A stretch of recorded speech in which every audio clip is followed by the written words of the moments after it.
Hi everyone, welcome to researchmd.com. We got a great presentation today. Before that, I just want to introduce myself. My name is Pramil, Cheriyath. I'm a physician. I'm a program director in internal medicine residency, transitional residency. I teach medical students and residents on a regular daily basis. Assistant professor of medicine, two large medical schools. I'm also director of research. Okay. Now, let's start. What's our topic today? We're going to teach you everything about acute cholecystitis. A very important topic when you talk about acute cholecystitis, right?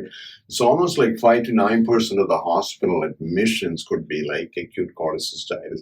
Complications are many. So what is the first thing we have to do? We have to define acute cholecystitis. So somebody define me. What is acute cholecystitis? Inflammation of gallbladder. Speak louder. Inflammation of gallbladder. Inflammation of gallbladder. Yeah. Okay, inflammation of gallbladder could be calculi cystic duct or acalculi. So you need to remember that. Okay. Now, which one is like a more deadly? Calculus cholecystitis or acalculous cholecystitis? Somebody tell me. Acalculous, very good. That's the highest mortality rate. Okay. So we're going to make another presentation about acalculous cholecystitis later on. Is such an important topic. Today, we're going to talk about inflammation of gallbladder. Mainly, we're just going to focus on the calculi in the cystic duct that causes inflammation. Okay, next one. Epidemiology, more common in male or females? Females, okay. Let's say like cholelithiasis, what is more common? Male or females? Females, right? So same thing over here because this is the word stone formation, kind of cause and all that, okay? Now, peak after age 50. Now, when you look at all the other risk factors, everything, we know like the risk factors, most of us know about the gallbladder stones, right? Cholelithiasis, we know. The same thing kind of come up here too. Obesity, female, fertile, black, pregnancy, and the hemolytic anemia, all of this kind of causes. And remember, like some people always kind of forget some medications also important. Octreotide, you've been giving for a long time. I think it has to be like more than a month. If they got more likely they can have stones. Okay. The other thing, a common drug, IV ceftriaxone. There's a lot of information's coming out. The people after getting 10 doses, there's like an 8% incidence of gallstones. Okay. This is the new information coming out. So just remember that because IV ceftriaxone is like one of the common drugs everybody uses in the hospital, right? Very, very, very popular drug among the physicians, but that can cause like gallstones, okay? Now, when I talk about like clinical features, right upper quadrant pain, everybody know that, right? When you have right upper quadrant pain, what is that? You do Murphy's sign. When you do examination, you ask the patient to take a deep breath, and then you press it on that deep inspiration, right? And then if it is positive, we got, our likelihood ratio is around 2.8. Remember that. That's a very important point about Murphy's sign. When you talk about likelihood ratio, always bring in statistics in your decision process. That what make the greatest clinician wherever you are. If you cannot, anytime if there's a disease and I look at the symptoms and signs, what's the likelihood ratio of abdominal pain? What is the likelihood ratio of somebody with chest pain to have an MI? So what is the highest likelihood ratio? Around 2.8. What is the mean likelihood ratio? Let's say, you did all this kind of thing, you think around like 5% probability of acute cholecystitis, right? Then I do my Murphy sign, and then I got a likelihood ratio of 2.8. My probability or my odds is going to go up to like almost 30 to 40%. 2 I would say, maybe I'm going to come it down, at least like 20%, okay? 15 to 20% is a proper number and all that. So remember, that's very good because likelihood ratio, you link it up, right? Everybody got that? Now let's look at the pathophysiology. It's also very, very important. You got, everybody know the structure. You got the cystic duct, you got the common bile duct, right? And then what happens is like, what is that? Stone. Right? This is the main culprit up here, calculus cholecystitis, right? So you got the stone blockage, what happened? Increased intraluminal pressure, okay? So you have like infection and all this kind of stasis kind of happen, infection kind of kicking in, right? Inflammation or infection. So two things I wanted to know, what happened is we have this, we talk about the CVD stone, cystic duct obstruction, distension and inflammation. That is like, in a nutshell, we can say that. And then after what happens is kind of go through almost like a 3 stages. Usually the first one is what? Gallbladder wall congestion, edema. Okay, when you talk about like some numbers, we need to know. Gallbladder wall thickening. Okay, you need to know the size of the gallbladder. What is the normal size of the gallbladder? I mean, when you have to say, I want you to remember one number. Okay, 4. We cannot express anything in numbers. We don't know the situation. So always some numbers you have to know. What did I say about common bile duct diameter? Do you remember? 6 mm. 6 millimeter. Okay. So gallbladder wall is 4 millimeter, right? So if it is more than 4 millimeter when you do an ultrasound examination, it's very diagnostic. Okay. And then what happened? You got inflammation. There's going to be pericholecystic fluid. Okay, when you have pericholecystic fluid, that's also another diagnosis. So 3, when I do an ultrasound of the abdomen, I look for what is my pathophysiology, right? So you need to link it in. What am I looking for? Rather than just doing an abdominal ultrasound, I'm looking for the gallbladder wall thickening. Okay, I know the normal gallbladder wall is like 4 millimeter, right? And if it is greater than that, I need to worry about acute cholecystitis. I also look for pericholecystic fluid. Okay, so those are the main diagnostic criteria, of course, and gallbladder wall thickening also. So it's good to understand your pathophysiology and link it to our diagnostic imaging studies. Everybody got that? Yeah. Okay. So what happens is, like we talk about one thing also, what happened when you have inflammation and stasis and all that? What is a common organism? So somebody can read to me what are the common organisms really loud? What are they? E. coli, Klebsiella, Klebsiella, Streptococcus Streptococcus faecalis. Okay, so remember E. coli, Klebsiella, Streptococcus, that's the most common organism right here. So we talk about 3 stages: gallbladder thickening, then it's hemorrhage, necrosis, then it can lead to perforation, usually like septic death, peritonitis. That is the end if you don't treat it properly.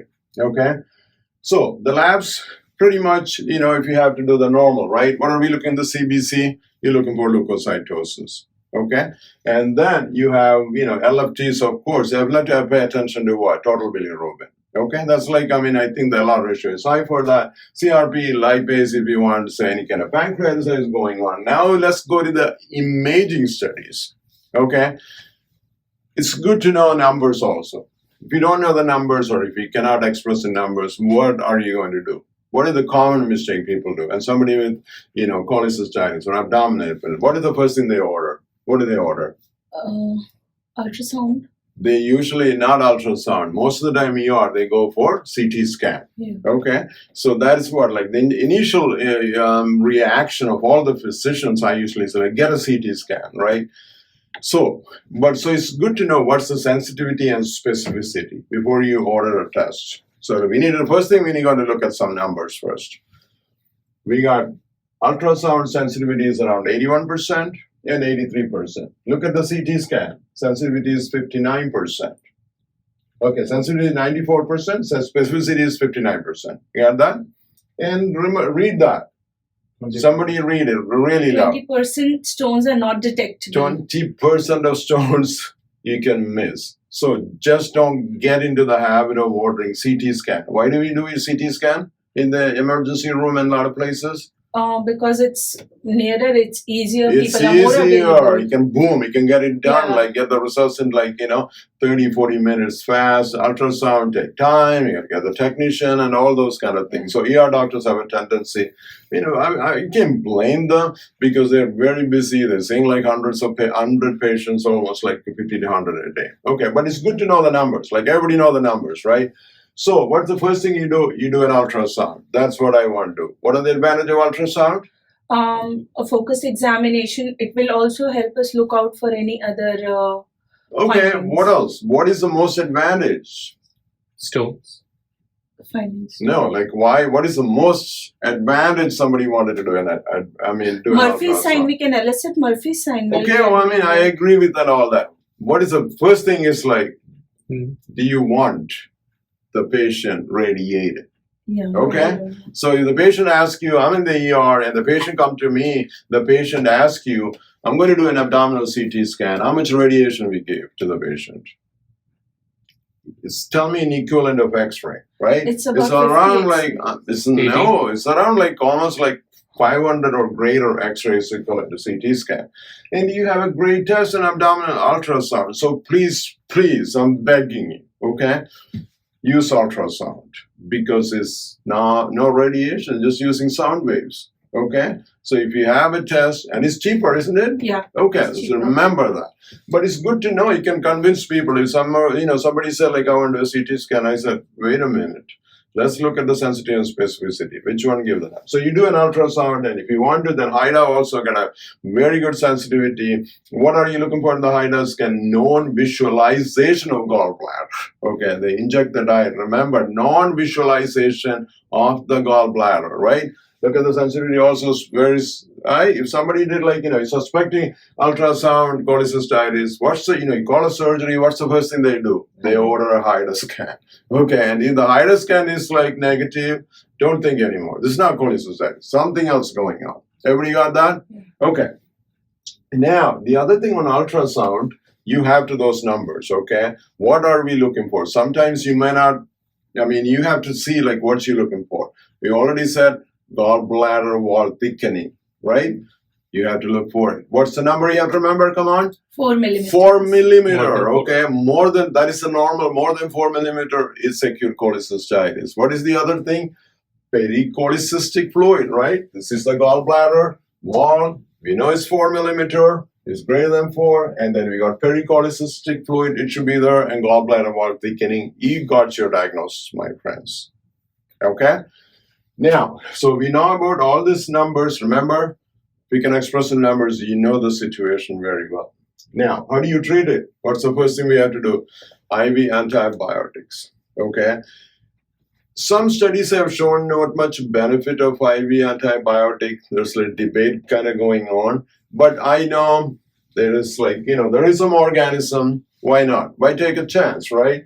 So usually, you need to cover for gram-negative and anaerobes. A symbol, I would cover it, okay? But if you, let's say the patient is immunocompromised and advanced age, then I hit with, ivizozin or something, pseudomonal coverage and also. But usually you can get, but I would be kind of a little bit careful now these days because we know this IV ceftriaxone, the most common drug they usually treat acute cholecystitis, right? It can even cause stones. Why am I treating IV ceftriaxone? All right, this kind of question come to me. This is why we need to research, or we need to start evidence-based medicine, okay? So I would definitely kind of start with the gram-negative and anaerobic coverage, okay? I would say regular, if you don't want to use anything kind of, the bottom line, you need to know what's a gram-negative coverage and anaerobic coverage, okay? Even if you don't do, studies have shown not much benefit. Okay, I just want you to know that. Number 2, the most effective cholecystectomy. Okay, you can do laparoscopic cholecystectomy. When you look at early versus late, when you do early cholecystectomy, the outcome is much better within 24 hours. Okay, so there is another modality called percutaneous cholecystectomy, like PCT. Let's say you got a 90-year-old patient coming, you got cholecystitis. All these comorbidities. Who's going to take the patient to the OR? None of the surgeon will take it, right? They don't want the patient die on the table, and because it's going to go up against their numbers and all that. So they prefer at that time, there is a role for percutaneous cholecystostomy too. Remember that. But studies does not support much benefit, okay? But maybe a symptomatic benefit. But that's the only thing you can do in that situation. Everybody know the management, okay? And look at the complications. You got gangrene, necrosis, perforation, peritonitis. You can have fistula formation, stone kind of come out. And where do they go to? Ileum. Ileum, and then ileus is the very common other findings also. Gallstone, ileus, that's not good, okay? Remember that. So just in a nutshell, I'm going to summarize. We got 2 types of inflammation from the gallbladder. Which one is calculi and acalculi? Okay, acalculi is more dangerous, my friend. Okay, when the patient come to the hospital, if it is acalculus, Just it's an inpatient admission. This is very serious, okay? And then we talk about the risk factors, all of this.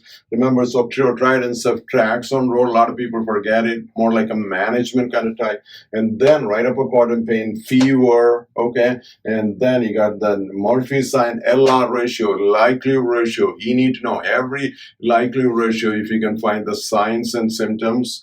There's negative likelihood ratio to decrease my odds. And this positive likelihood ratio increase my odds of having diagnosis. Okay, you have to think like a gambler or like a stock market analyst. What is my odds, right, before I put money on?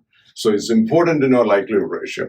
And then we talk about this stone, inflammation, increased pressure. We talked about this normal size, normal thickening of the gallbladder, that's just 4 millimeter, right? And there's going to be greater than that. There's going to be pericholecystic fluid. We talk about E. coli, Klebsiella, Streptococcus.